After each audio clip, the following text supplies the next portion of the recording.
toutes et à tous. L'orpaillage clandestin, la restauration des terres, le cacao et la vie politique dominent les unes des journaux ivoiriens de ce mercredi 26 août 2026. C'est d'abord l'orpaillage clandestin qui retient l'attention. L'avenir évoque les difficultés rencontrées par les forces de l'ordre et de sécurité sur le terrain, en raison notamment de la faible collaboration.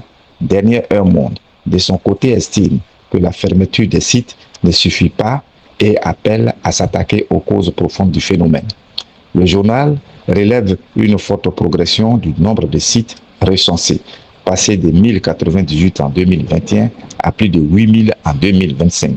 Pour le bélier intrépide, la Côte d'Ivoire doit reprendre le contrôle de ses ressources. Le député Oura Mark appelle ainsi à une mobilisation nationale contre l'exploitation illégale des ressources minières. Cette question environnementale rejoint la une de Fraternité Matin qui consacre son dossier à la COP17 et à la restauration des terres. Le quotidien présente les 3 orientations de la Côte d'Ivoire pour lutter contre la dégradation des sols. Une problématique particulièrement préoccupante dans les zones touchées par l'orpaillage clandestin. Autre dossier majeur, le cacao.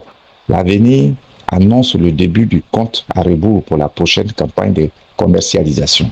Le journal identifie 3 défis auxquels la filière devra faire face.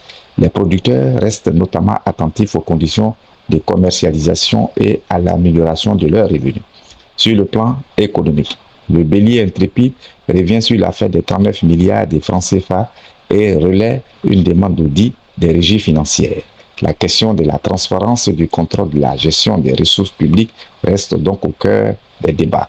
Sur le terrain politique, l'avenir s'intéresse au PDCI-RDA et à la question de la succession, tandis que plusieurs journaux continuent de rendre hommage au professeur Alphonse Guémadi, dont la disparition marque la vie politique ivoirienne.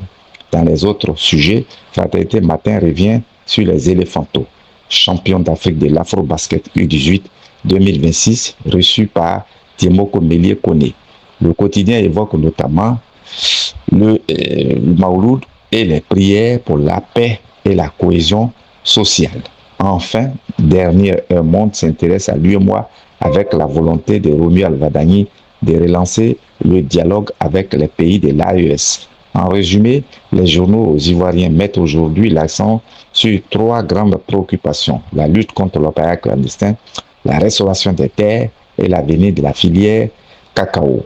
À cela s'ajoutent les questions de gouvernance financière, les récompositions politiques et les enjeux de cohésion sociale.